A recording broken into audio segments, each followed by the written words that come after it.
ఇదొక దారుణమైన ఇన్సిడెంట్. రాత్రి నుండి ఉదయం వరకు కారు ఇంటి ముందే పార్క్ చేసింది. కారు కళ్ళ ముందే ఉంది, కానీ దాని యజమాని మాత్రం కనిపించలేదు. కట్ చేస్తే అదే కారులో శవమై కనిపించాడు. ఇంతకీ అది ఆత్మహత్య లేక హత్య చేసి ఆత్మహత్యగా సీన్ క్రియేట్ చేశారా?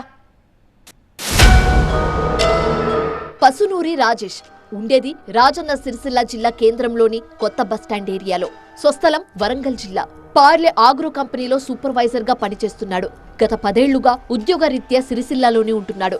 రాత్రి ఏం జరిగిందో తెలియదు. కారులోనే పడుకున్నాడు రాజేష్. ఉదయం భార్య బాలమణి చెత్త బయట వేసే సమయంలో కారులో కాళ్ళు కనిపించాయి. ఇదేంటని వెళ్లి చూడగా రాజేష్ విగతజీవిగా పడి ఉండడం చూసి షాక్ అయింది. సమాచారం అందుకున్న పోలీసులు స్పాట్ కు చేరుకొని కారులో ఉన్న డెడ్ బాడీని బయటకు తీశారు. పోస్ట్మార్టం నిమిత్తం ప్రభుత్వ ఏరియా ఆసుపత్రికి తరలించారు. ఇంతకీ రాజేష్ ఎలా చనిపోయాడు? కారు డోర్ లాక్ అయి ఊపిరాడక చనిపోయాడా? ఎవరైనా హత్య చేసి ఆ తర్వాత కారులో డెడ్ బాడీ పడేసి వెళ్లిపోయారా? రాజేష్ ముక్కు చెవిలో నుంచి రక్తం కారిన ఆనవాళ్లు ఉన్నాయి. దీంతో హత్యనేనని అనుమానం వ్యక్తం చేస్తోంది బాధిత కుటుంబం. వేములవాడ అర్బన్ అనుపురం గ్రామానికి చెందిన విష్ణు రైల్వే ఉద్యోగం ఇప్పిస్తానని 2 లక్షల రూపాయలు తీసుకున్నాడని ఆరోపిస్తుంది బాలమణి.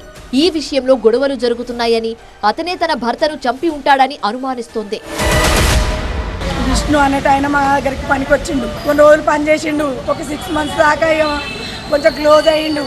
మా ఆయన అందరికి నమ్ముతుండే సెంట్రల్ గవర్నమెంట్ జాబ్ వచ్చిందని చెప్పిండు. తర్వాత ఏం చేసిండు, నేను రైల్వే జాబ్ ఇప్పిస్తా, నాకు పెట్టిస్తా రైల్వే జాబ్ అని మాకు జాబు ఎరవేసిండు. పైసలు తీసుకున్నాడు, అన్నీ చేసిండు. బాధిత కుటుంబం ఆరోపణల్లో నిజమెంత? పక్కగా హత్య చేసి ఆత్మహత్యగా చిత్రీకరించే ప్రయత్నం చేశారా? పోలీసులు మాత్రం అన్ని కోణాల్లో ఆరా తీస్తున్నారు. తొందరలోనే మర్డర్ మిస్టరీ ఛేదిస్తామంటున్నారు.